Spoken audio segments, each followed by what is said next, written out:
Oxon 3 Comunicación Natural. Toyota. Renfe. Nuevo Espacio Elite. San Miguel. Coca-Cola. Universidad de Oviedo. Acción Cultural Española. El Ayuntamiento de Gijón y el Gobierno del Principado de Asturias. Patrocinan la 37ª edición de la Semana Negra.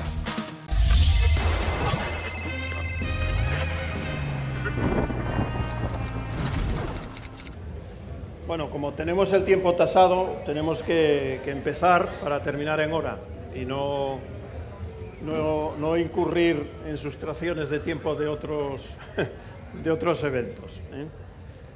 Bueno, hoy tenemos la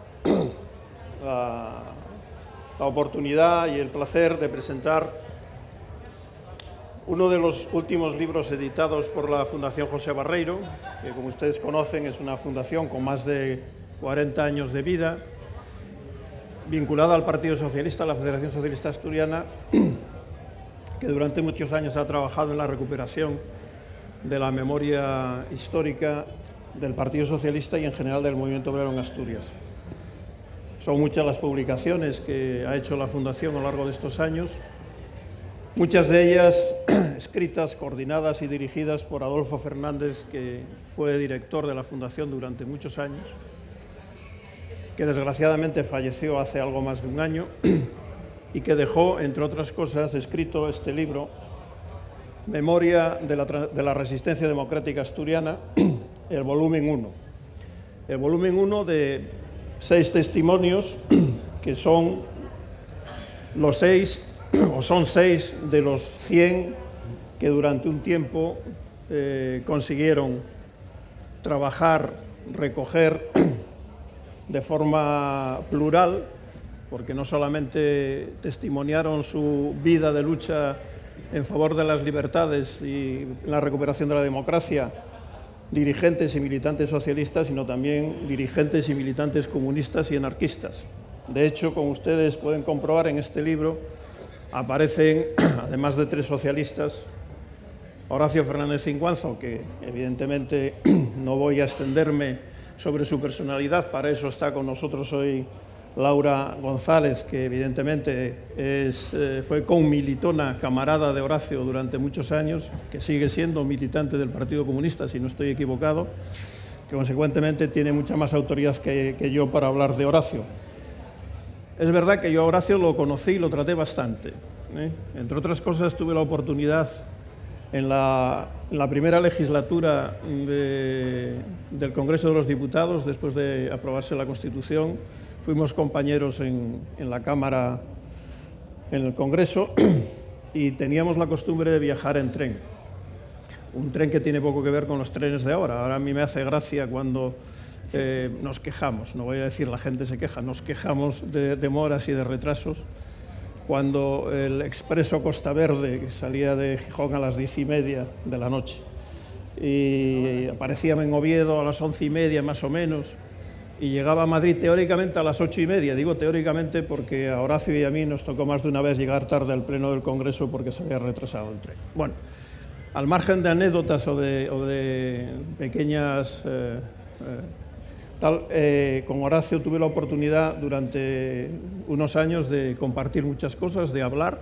Por ejemplo, en el tren ibas de pie esperando a que llegase el sueño en el pasillo y llegábamos a lo mejor hasta León y nos tocó hablar de muchas cosas, entre otras de su trayectoria, que evidentemente fue una trayectoria tanto en lo vital como en lo político muy relevante. También aparece una figura señera de la izquierda asturiana no socialista, Ramón Álvarez Palomo, un destacado cenetista, un destacado anarcosindicalista que evidentemente contribuyó también notablemente a lo que fue la lucha antifranquista en España. Y aparecen tres socialistas, y me voy a dedicar, o quiero hacer especial énfasis en una de ellas, que es Pura Tomás. Pura Tomás nunca quiso ser ni la hija de Belarmino ni la esposa o la mujer de Rafael Fernández.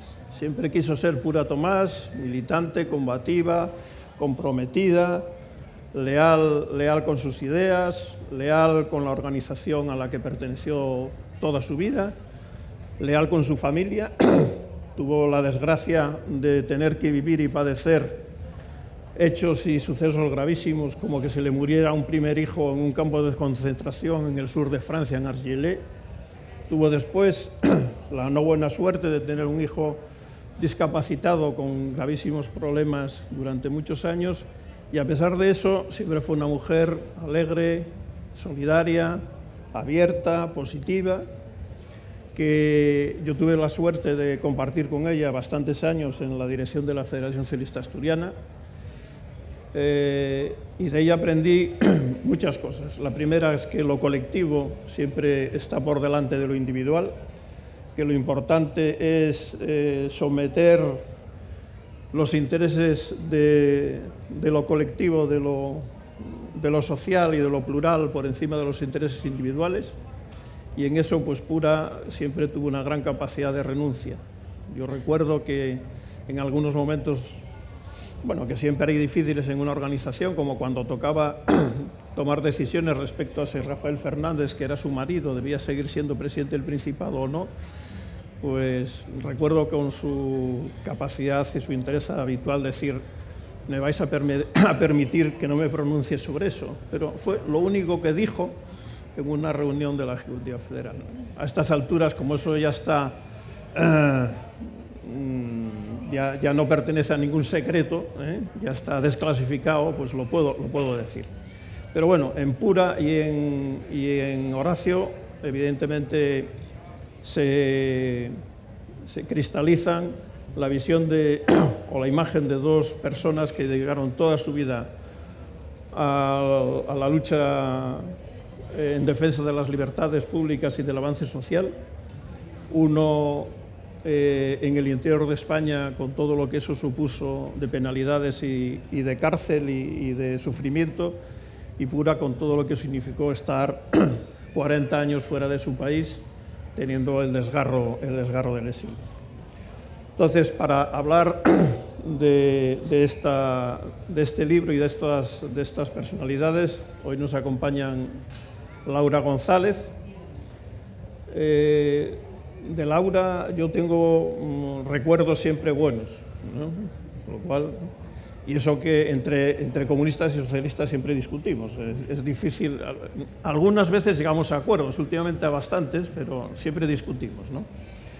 Pero las discusiones con Laura y con otros muchos amigos y compañeros del PC siempre fueron discusiones sanas y sobre todo con gran respeto, ¿eh? Y Laura, yo creo que es una figura señera de la izquierda asturiana, que tuvo responsabilidades muy importantes, no solo dentro de su organización, sino también en el ámbito institucional, que fue consejera, que fue presidenta del Parlamento asturiano, de la Junta General del Principado, que fue eurodiputada, y sobre todo que fue alguien que contra viento y marea sostuvo unas ideas, que a veces no siempre es fácil a lo largo de una vida larga ya, como es la de Laura, sostener esas ideas. Y nos acompaña también Adrián Barbón, que evidentemente sabemos quién es, a qué se dedica, y yo me gustaría insistir en un aspecto que quizá no sea tan conocido de su vida política y de su actividad como militante, y es su preocupación y su compromiso con mantener viva la historia, la trayectoria histórica y la vida pasada, también para llegar al presente, de las organizaciones. Adrián fue siempre una persona con unas grandes inquietudes respecto a mantener vivo lo que era la tradición socialista y de la izquierda en general, y eso pues le lleva a que haya sido siempre alguien que tuvo en las personas referentes del partido, como el amigo Pablo García, el compañero Pablo García, u otros referentes en su vida política y en su trabajo institucional. Lo dejo aquí, anunciar que estamos trabajando en una segunda edición, no de este libro, sino de otro volumen, sería el Testimonios 2, con más personalidades del mundo de la izquierda. También en esta ocasión, además de socialistas, vais a encontrar a a un dirigente cenetista de la Felguera, Cabricano, y a un dirigente comunista de la trayectoria de Otones. Son los que estarán en el próximo volumen junto con compañeros socialistas. Dicho lo cual, como no tenemos mucho tiempo, le cedo la palabra a Laura para que hable de Horacio y de lo que quiera. Gracias.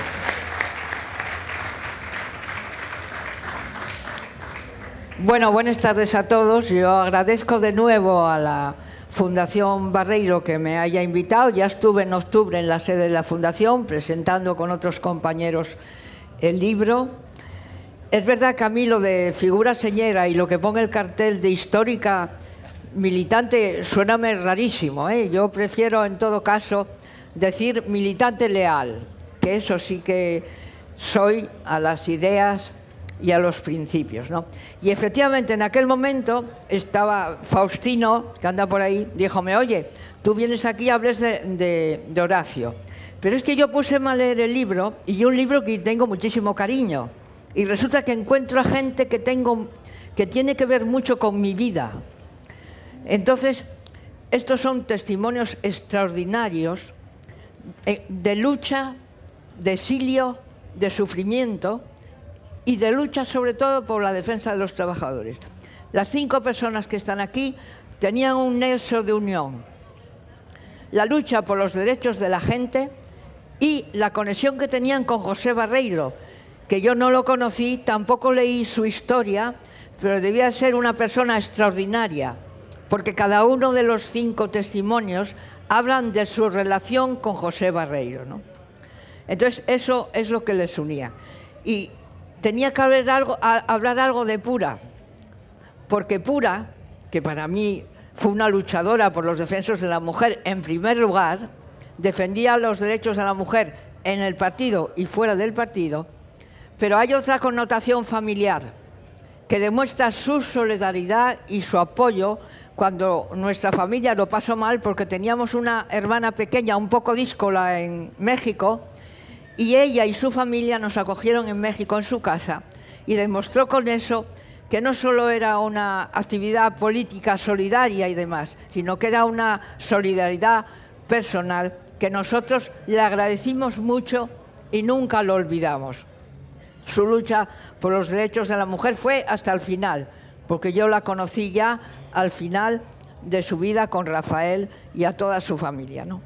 Y después Ramón Álvarez Palomo, un anarquista. ¿Y qué me recuerda a mí eso? Que mi padre era anarquista. Y los anarquistas son gente muy especial, luchadora también por los derechos de la gente. Yo recuerdo que en el libro se recoge que hubo una caída de anarquistas en Avilés, y entre esos anarquistas estaba un muy amigo de mi padre, Nicolás Muñiz, cuya mujer, Luisa Lumen, era muy prosocialista. Cada vez que me veía quería que yo pasara del Partido Comunista al Partido Socialista, sí o sí. Claro, yo dije que eso era complicado. Y de hecho hoy pues estoy así como ya, ¿no? Yo estoy aquí como vuelta. Pero me quería mucho porque así había sido mi profesora. Y defendieron el esperanto como mi padre, con esa idea que es tan extraordinaria de defender una lengua en la que nos entendiéramos todos. Yo el esperanto acordéme mucho de él en el Parlamento Europeo, porque aquello era la de Babel. Y hubiera sido estupendo que el esperanto prosperara, ¿no? Y después, Emilio Vigil, un sindicalista que fue alcalde de Siero, y Ana del Valle. Ana del Valle también está muy vinculada a Avilés, que es donde yo nací, y Ana del Valle también fue una luchadora por los derechos de la mujer. Y hay un premio literario en Avilés que es de Ana del Valle, que el último se dio en 2023.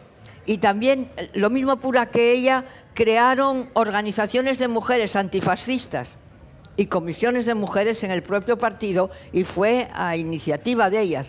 Por lo tanto, el aspecto de lucha por los derechos de la mujer no se puede olvidar. Y después pues está Horacio. Efectivamente, ¿qué voy a decir yo de Horacio? Yo creo que Horacio lo apreciaba no solo la organización, sino, como muy bien recordó Jesús, gente de fuera de la organización y la gente en su conjunto, ¿eh? Porque era una persona buena, pero aparte de una persona buena, era comprometida con los derechos de la gente. Y por defender esos derechos le pasaron muchas cosas. Le pasaron muchas cosas. Estuvo en la cárcel, empezó a trabajar a los 14 años, que fue cuando en la estación del Vasco, que fue cuando después estuvo trabajando y estudiando para sacar magisterio. Eran 9 hermanos, algunos de ellos maestros también, además de él, entre ellas una maestra que se llamaba Libertad. Tuve el honor, me llamó la Asociación de los Niños de Rusia, de los niños que fueron a Rusia, y tuve el honor de ver una placa en el Colegio Rosario Acuña dedicada a Libertad, que fue una maestra que se marchó con los 3.000 niños que se marcharon aquí, otro efecto de la guerra, con los 3.000 niños que se marcharon de aquí, y los acompañó y nunca más volvió. Entonces, la lucha de Horacio no fue solo la lucha de él, sino de toda una familia de maestros que fueron represaliados. El peor para él, porque su compromiso fue más claro y mayor, ¿no? Él recuerda muy bien que estuvo con José Barreiro en aquellos campamentos que había en Pola de Gordón. Él estuvo de auxiliar con José Barreiro allí. Y estuvo 22 años en las cárceles. Estuvo condenado a muerte, pero siempre lo que se recoge en el testimonio, él tenía 76 años cuando leyó este testimonio, lo que se recoge era lo optimista que era, porque él recuerda que nunca pensó que se perdiera la guerra, y estaba en todos los frentes, estuvo, y en ese momento estaba en Pajares, y estaba convencido que la guerra no se iba a perder. Y llega su hermano herido y le dice: se acabó, esto se acabó. Y al poco lo apresaron en Cantabria. Y después tampoco pensó que Europa iba a abandonar a España. Siempre pensó que era imposible que abandonaran a España al franquismo cuando la amenaza fascista era la que era. Yo recuerdo muy bien que cuando acompañaba a Horacio, porque él fue diputado durante 8 años, lo recordaba Jesús, y él todas las reivindicaciones de la gente las llevaba al Parlamento español porque recorría Asturias hablando con la gente. Ya podía ser gente del campo, gente de la universidad, gente de todos lados. Él lo que llevaba al Parlamento español era lo que recogía del sentir de la gente. Y estuvo también en la discusión del Estatuto de Autonomía. Y en la discusión del Estatuto de Autonomía, que yo lo recordé estos días, porque hablamos el otro día de expresidentes y presidentas también aquí en el Comercio, y lo recordé el otro día porque en la discusión del Estatuto de Autonomía, que fue un estatuto que hay que recordarlo, porque cuando hay tantas amenazas, no nos engañemos, tantas amenazas, hay que recordar lo que fue aquello. Se discutió el Estatuto de Autonomía y Horacio y los socialistas defendían ir por el artículo 151 porque era más rápido, más ágil y demás, y en aquel momento gobernaba UCD y UCD se negaba en redondo a que fuera, que fuera por el 151 sobre el 143. Al final, fruto de negociación y de acuerdo, se fue por el 143 con el compromiso de que en 5 años las competencias de 151 vendrían a Asturias. Bueno, estas cosas no se cumplen, ¿eh? Tardó unos pocos años más en venir las competencias que interesaban a Asturias, como sanidad, educación, y me parece que no fue hasta 1989 que empezaron a venir las competencias que habían quedado pendientes. Pero a mí me parece un ejemplo, porque ese estatuto se aprobó en Madrid por 279 votos, 2 en contra y 1 abstención. Y la abstención era del representante aquí del Partido Popular, don Luis de la Ballina, que se abstuvo, no se sabía bien por qué, porque el acuerdo aquí en Asturias era completamente mayoritario. En este libro, además, yo quiero recoger el espíritu de lucha, pero lucha dura, encarnizada, porque la gente que estuvo en el exilio sabe muy bien lo que es estar en el exilio. Es un espíritu de lucha, de trabajo y de no cejar jamás, nunca ceder.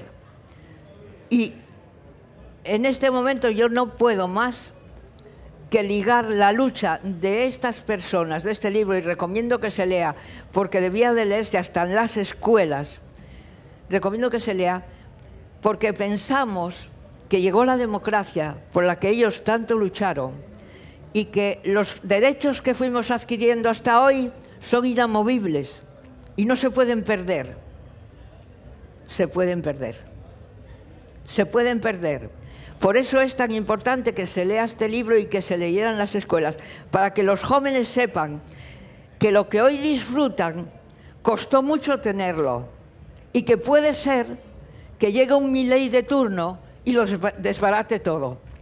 Por eso es bueno que se sepa hasta dónde se puede llegar, no solo en la defensa de determinados principios, sino en la defensa de un futuro que puede, de momento, a mí me parece que en nuestro país es un futuro aceptablemente razonable, con derechos que tenemos. Hombre, todo no está bien. Yo creo que hay que hacer muchas cosas más. Pero sin duda ninguna, si miramos unos años atrás, hombre, yo puedo deciros, cuando llegué al Ayuntamiento de Avilés, el único centro de salud que había era de Llanoponte. Hoy tenemos en todos los barrios centros de salud. Centro social, ¿qué era? Cáritas. Cáritas, era el centro social que había. Y conocía a la persona que estaba al frente de Cáritas, que siempre la defendí por su trabajo, que hoy está en el comedor de Gijón, el comedor económico de Gijón. No teníamos, de eso no teníamos nada. Y poco a poco se fueron consiguiendo lo que se fue consiguiendo. Hoy tenemos centros de salud prácticamente en todos los barrios, centros sociales en todos los barrios. Los derechos de la mujer amparados por la ley. Nos falta, claro que nos falta, porque tenemos que conseguir que no se mate ni una mujer más y que ni una mujer cobre menos que un hombre. Son todavía asignaturas pendientes. Pero es que si eso cambiara, el retroceso es enorme. Yo decía al principio que este es un libro de lucha y memoria. Y hay quien quiere quitarnos la memoria.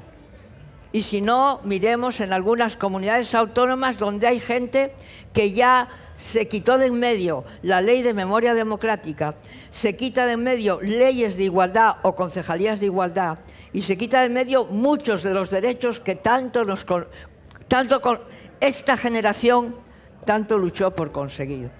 Por lo tanto, no está todo conseguido, no tenemos que conseguir más cosas, pero por favor, defendamos lo que tenemos. Hay que criticar, sí, sí, claro. Hay que exigir, claro. Hay que exigir que se avance todavía más. Pero yo, cuando el otro día leí lo que está haciendo este señor en Argentina, me mete miedo, me mete miedo. Es que decir, echa 60.000 funcionarios a la calle sin ningún problema. Hoy leía que se va a borrar de todos los ministerios que todavía quedan en Argentina, se va a borrar todo lo que tenga que ver con el género y con los derechos de las mujeres. Es terrorífico. Entonces, hombre, yo no me quiero saltar más y además falta el presidente por hablar y además tenemos una hora. Pero, desde luego, ¿qué quisiera recoger de lo que significa este libro? Este libro significa que no se olvide dónde estábamos y dónde estamos. Y quién fueron los protagonistas de esa lucha. Como dice muy bien Horacio Fernández Iguanzo en su testimonio, en todas las luchas que hubo en Asturias estaban socialistas, comunistas juntos y después se sumaron organizaciones cristianas. Y yo quiero recordar aquí a una compañera que perdimos hace pocos días, Conchita Valdés, que era representante de esas organizaciones cristianas que se sumaron a socialistas y a comunistas y que, por ejemplo, él recuerda también, y es que no se puede recordar todo lo que él dijo, pero él recuerda que en la primera huelga de la Camocha por los derechos de los trabajadores, quien negoció con la patronal fueron socialistas y comunistas. Y recuerda también cómo el de los que quedaban todavía luchando por el monte, recuerda muy bien cómo aguantaron los asturianos más que ninguno otro, ni catalanes, ni cántabros, ni los otros, ni los demás allá. Aguantaron el monte como él aguantó una temporada, como decía él, con un chorizo en el bolso y luchando por estos derechos. Por lo tanto, estamos relativamente bien. No permitamos que siga habiendo más comunidades autónomas que impidan que avancen los derechos de las mujeres. Y la memoria democrática, yo siempre digo, mi abuelo está todavía en una cuneta, soy muy mayor, no quisiera morirme sin saber dónde está. Y como yo, hay miles de personas en nuestro país que, dependiendo de la comunidad autónoma donde estén, tienen derecho a encontrarlo o no. Se les acabó el derecho. Por lo tanto, el libro es como para leerlo en las escuelas. Yo os aconsejo que lo leáis y veréis cómo esa lucha nos trajo hasta aquí. Y somos hoy lo que somos por estos 5 y otros más, miles que estuvieron ahí, que pasaron cárcel, exilio, sufrimiento y muerte y tortura, y no puede ser que perdamos lo que ellos consiguieron y consiguieron las posteriores generaciones. Bueno, quedo aquí, presidente, porque si no, no te dejo en ningún sitio.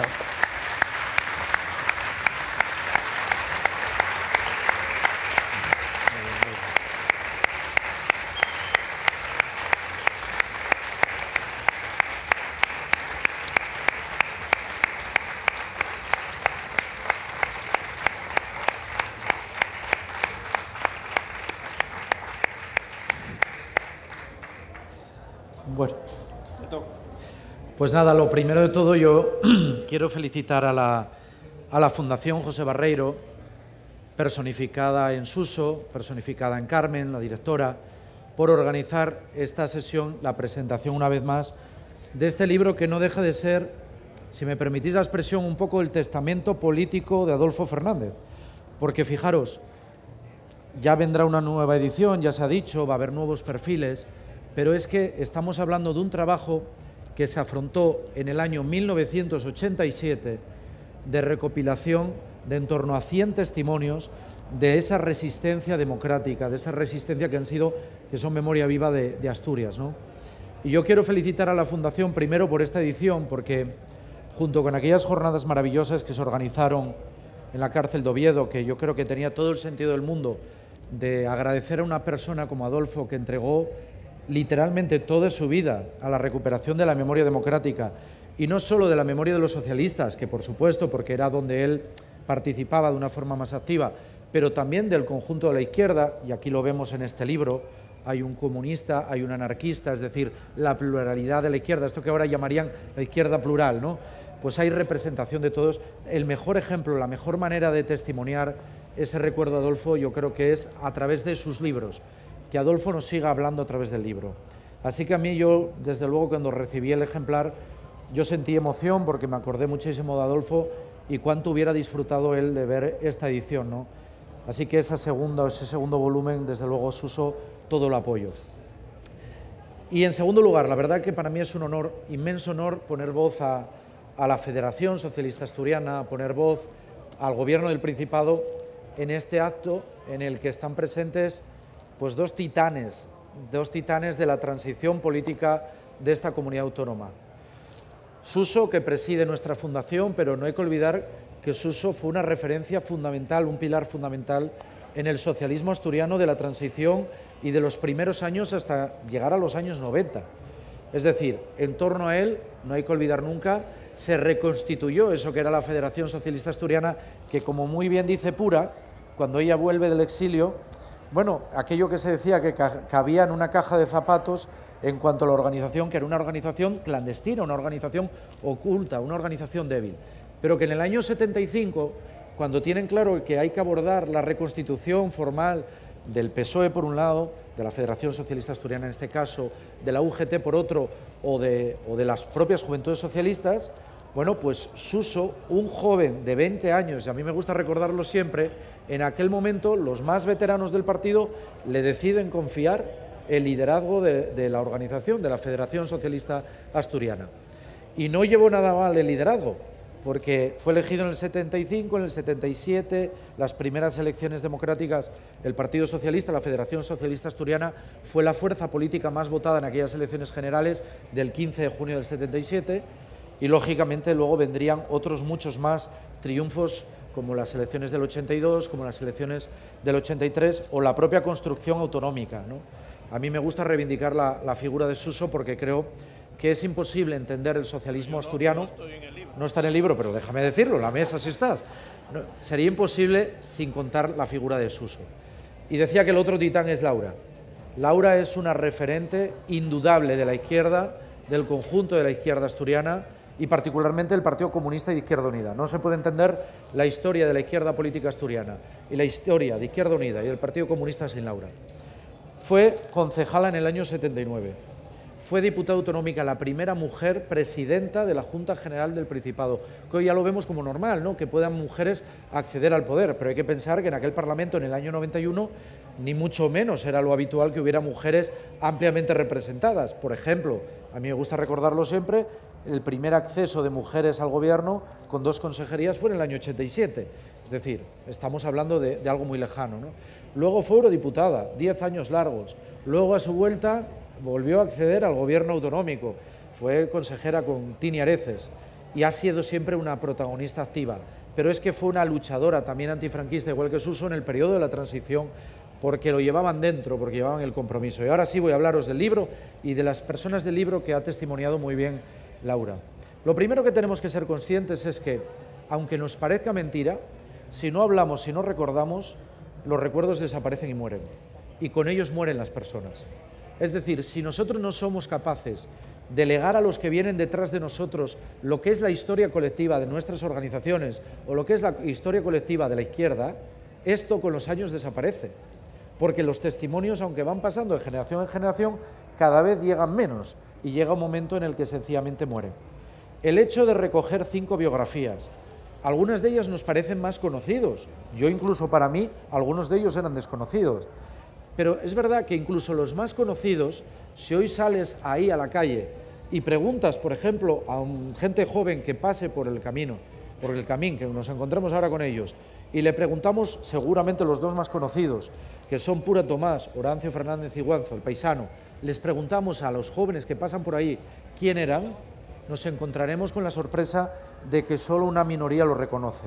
Por eso es tan importante reconocerlos, y sobre todo por algo que decía Suso, que es verdad, yo siempre he admirado muchísimo la importancia de la memoria histórica o de tener referentes en la historia.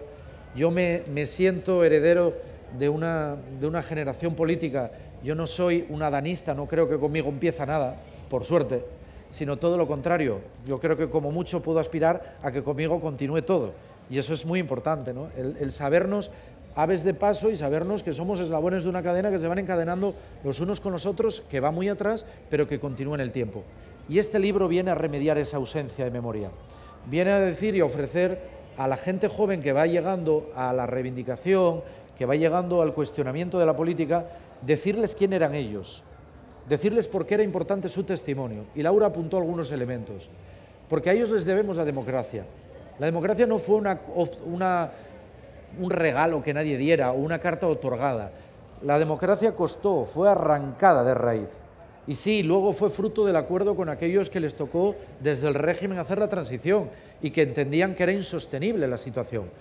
Pero si fue insostenible la situación y la continuidad del régimen, hay que decirlo todo, es porque durante muchos años hubo hombres y mujeres que testimoniaron esa resistencia, hicieron de su vida esa resistencia y que nos legaron el compromiso. En segundo lugar, porque son memoria real, son entrevistas reales y además nada edulcoradas. Y quiero que seáis conscientes cuando os acerquéis al libro que os vais a encontrar auténticas sorpresas. Por ejemplo, pienso en algunas de las cuestiones que planteaba Pura cuando hacía referencia, cuando llegamos del exilio mexicano, pues daba la sensación de que todo había empezado en Suresnes y todo había arrancado, el PSOE empezaba por completo allí. No. Ya en el exilio había una organización que había trabajado durante muchos años, es decir, era crítica, ¿no?, con algunos planteamientos. Se lo decía abiertamente sin ocultarlo. También Horacio, en algunas de las afirmaciones que hace, se ve claramente que es crítico con algunas cuestiones. O, por ejemplo, el caso de quien había ocupado la alcaldía de Siero, cómo hacía tirones de orejas de forma reiterada a lo largo de la entrevista a quien entonces era el alcalde de Siero. Es decir, son testimonio puro, no están edulcorados, son vertidos tal y como ellos lo sintieron y cómo lo sentían con el paso del tiempo, porque es importante saber, y esto lo aprendí de Pablo García, de Paulino, nuestro Pablo, presidente de honor de la Fundación y de la Federación Socialista Asturiana, que cuando uno va cumpliendo años la historia ya no es solo como uno la recuerda, sino como cree que la recuerda, que es diferente y se va matizando con el tiempo. Por eso yo quiero reivindicar sobre todo, y creo que es importante este acto, para decirle a los asturianos y asturianas que merece la pena hacer memoria viva de la memoria democrática.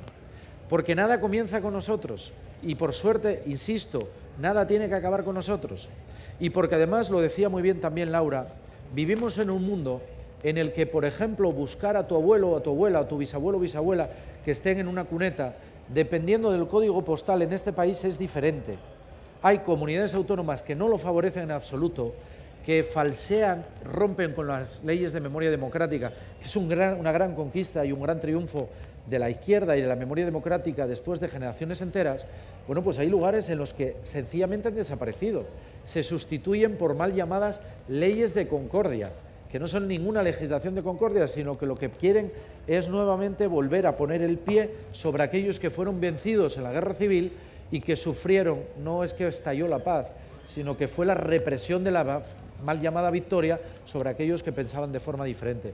Por eso es tan importante y porque en el mundo que estamos abocados, cada vez más, es verdad que la reflexión no es la ideología como antes, uno nacía en una familia profundamente ideológica y eso se heredaba o más o menos se mantenía, aunque fuera dentro de las tradiciones de la izquierda. Hoy no, hoy cuesta mucho más convencer a ciudadanos y ciudadanas jóvenes, libres, que tienen ideologías diferentes o que sencillamente no la tienen, que están acercándose a esas ideologías y a través de este libro también trasladamos esa ideología. Yo por eso quiero hacer hincapié en esto, en que la memoria democrática sí se pierde, estamos perdiendo la conquista de la libertad. Y lo digo en el prólogo, al final cuando uno recuerda la historia, a esos que nos acusan, que vivimos permanentemente la memoria, que estamos anclados a ella, yo siempre digo, hablar de la memoria, tener historia, ser conscientes de lo que hemos sido, es la única manera de proyectarse al futuro. Todo lo demás es mentira. El no cometer errores que del pasado también tenemos que aprender de ellos, el estar alertas ante los signos de los tiempos, que también es muy importante, más aún en estos momentos en los que la extrema derecha ya no es igual que la de los años 30. En los años 30, y me lo habéis escuchado muchas veces decir, teníamos una extrema derecha que iba directa para acabar con el sistema democrático de frente, es decir, no lo ocultaba. Para ellos la democracia no tenía que existir ni como forma. La extrema derecha hoy es más peligrosa todavía. Es más peligrosa porque no cuestiona la forma.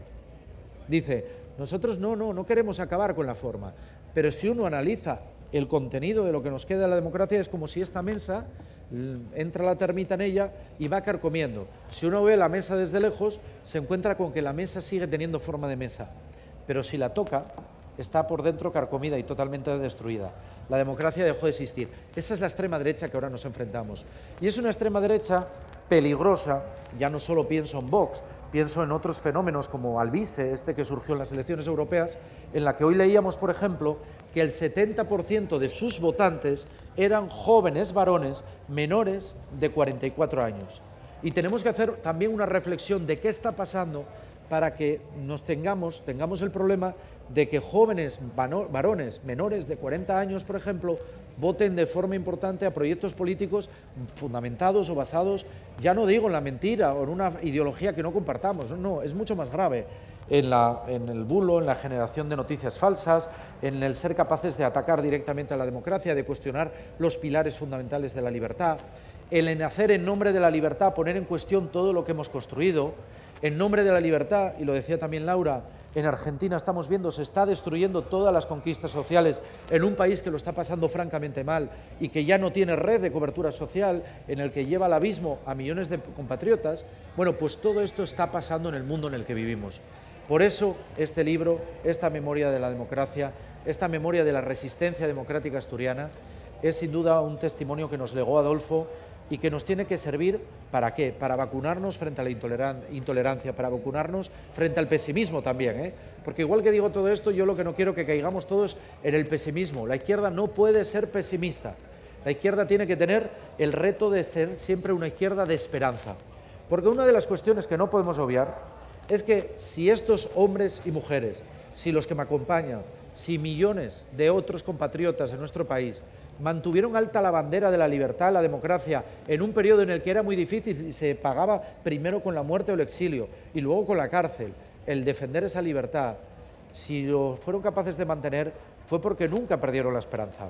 porque siempre creyeron que había luz al final del túnel y que allí al final iba a volver a conquistarse la libertad y la democracia, que se construyó, como dice Laura, fruto de pactos, de consensos, de tirones de unos y otros en una dirección o la contraria, pero buscar el encuentro. Así que yo lo que os pido a todos, a los hombres y mujeres que os sentís implicados en un momento en el que defender la democracia es lo más revolucionario del mundo, yo lo que os pido es que leáis este libro de la memoria democrática primero, para conocerlos a ellos, los verdaderos protagonistas, para que su recuerdo no se pierda en la memoria, para que seamos justos con lo que hicieron, para que seamos capaces de conocerles también con sus prontos, con sus cabreos, con sus decepciones, y para que alcemos alta la bandera, como dice la canción, en este caso revolucionaria anarquista, en defensa de la libertad verdadera, que no es la que nos quieren vender desde otras comunidades autónomas o desde otros países. La verdadera libertad es la que se conquista sobre la base de la justicia y la igualdad, porque ¿cómo puede ser libre cuando hay desigualdad máxima? Así que yo os invito a esa reflexión y a, sobre todo, que hagáis de vuestra vida un compromiso de la democracia y la libertad y que transmitamos esa bandera a los que vengan por detrás, a tantos jóvenes que tendrán que ser los que nos sigan en el camino para seguir defendiéndola. Muchas gracias.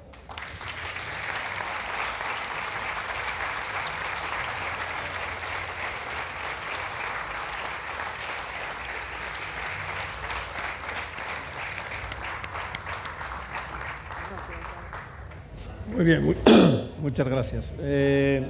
Nos quedan 10 minutos. ¿Hay alguien con ganas de intervenir para preguntar o para decir, pero de forma prudente y corta? Prudente Sí. y corta, está muy bien lo de prudente y corta. Sí, por favor.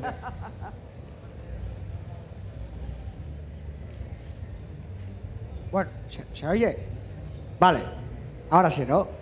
Sí. Bueno, lo primero que me gustó muchísimo la intervención que se hizo, y yo quería apuntar una cosa, porque se habló mucho de juventud, se habló mucho de escuelas. Entonces, claro, yo soy profesor de secundaria de la especialidad de Geografía e Historia, y uno de los campos de actuación que precisamente más me gusta es la memoria histórica, ¿no? Y entonces, ¿qué es lo que quiero decir aquí? Queda muchísimo por hacer, pero se están haciendo cosas. Me refiero, está habiendo en distintos centros, institutos, pues está habiendo proyectos, está habiendo seminarios, está habiendo intención de transmitir las cosas. También es verdad, como apuntabas, que es muy importante tener en cuenta la comunidad en la que estamos. Aquí se nos respeta eso, lo podemos hacer. Una persona que está en una comunidad autónoma del PP y Vox, hacer esto le puede costar un expediente disciplinario. O sea, no estoy exagerando nada ni nada que se le, ni nada que se le parezca. Y luego, el tema de los jóvenes.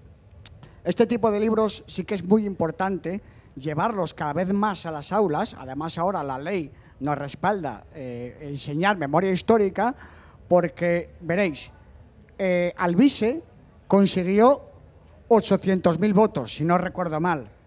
¿Sabéis cuántos seguidores tienen en Instagram, YouTube? 880.000. Es decir, prácticamente coincidió su volumen de seguidores con su volumen de votos.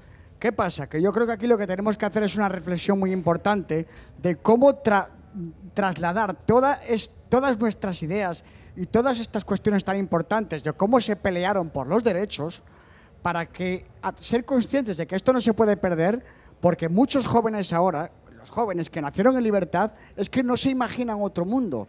Y entonces creo que tenemos que hacer muchísima pedagogía de transmitir las ideas de democracia y libertad. Porque yo digo que el fenómeno Alvise, que empezó ahora con las europeas, no se va a parar ahora. Y entonces la mejor manera que tenemos es poner pie en pared y empezar a transmitir estas cosas. Así que bueno, muchas gracias, y era lo que quería decir. De acuerdo, de acuerdo. Gracias. No, bueno. Yo estoy completamente de acuerdo con lo que acaba de decir el profesor. Vamos a ver, yo tengo una hermana en el País Valenciano. Allí se está borrando todo. Esa hermana además es médico y estuvo trabajando en la reversión de los hospitales privados al sector público. Y sabemos que eso está parado. Pero es que en las escuelas, que se había avanzado muchísimo, porque yo recuerdo que ella me contaba que los chiquillos estaban en barrancones, lo que quiere decir que en el País Valenciano, por el invierno muertos de frío y por el verano asaos, todo eso se fue mejorando y ya no había barracones y fueron mejorando y mejorando. Ahora eso se está parando. Donde gobierna el PP y Vox, por mucho que diga el PP que no influye, Vox influye completamente en todas las políticas que se hacen. Y a mí, como a ti, me preocupa muchísimo la gente joven. Es terrible que este señor, el Albise, diciendo las barbaridades que dice, porque dice verdaderas barbaridades, haya tenido 800.000 votos de gente joven. Yo pensar que tiene 3 eurodiputados y como yo estuve allí, y se lo cae, además, se atreve a decir que no tiene ni idea de lo que es el Parlamento Europeo, ni de lo que va a hacer allí. Es espantoso eso. Entonces, yo tengo que confesar que soy analfabeta en redes sociales. Y es que me gusta mucho el papel y esas cosas, y yo en las redes sociales soy una catástrofe. Pero estos están trabajando en redes sociales, y como la izquierda no espabila en las redes sociales, estamos fastidiados. Porque mirar los miles y miles de seguidores que tienen es inexplicable, que diciendo esas barbaridades tengan miles y miles en TikTok, en el otro, en todo, en X, en todo.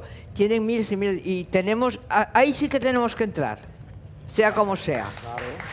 Ahí sí que tenemos que entrar.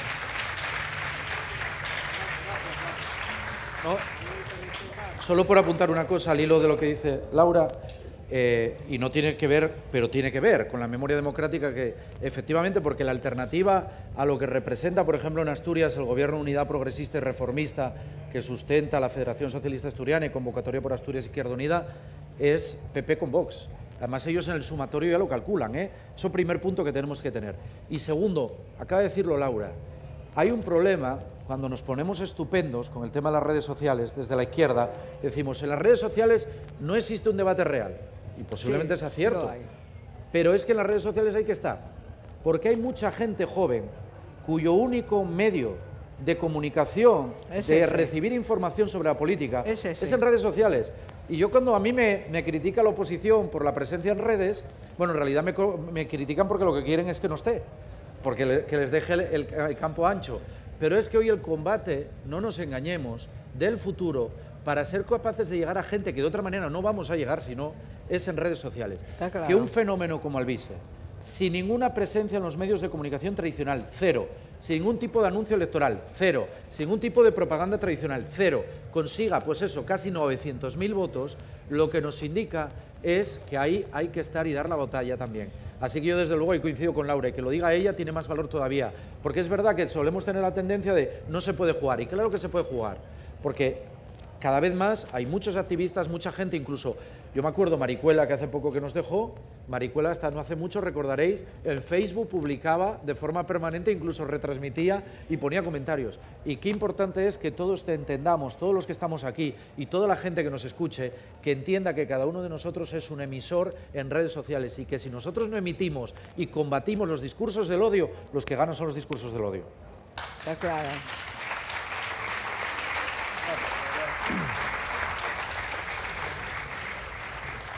Muy bien. Bueno, pues muchas gracias por vuestra presencia. Como decía antes, próximamente, en los próximos meses se editará el segundo volumen de Memoria de la Resistencia Democrática, el Testimonios 2. Espero que dentro de un año, en la Semana Negra del 2025, lo podamos presentar. Gracias y hasta siempre. Gracias. Oxon 3 Comunicación Natural. Toyota. Renfe. Nuevo Espacio Elite. San Miguel. Coca-Cola. Universidad de Oviedo. Acción Cultural Española. El Ayuntamiento de Gijón y el Gobierno del Principado de Asturias. Patrocinan la 37ª edición de la Semana Negra.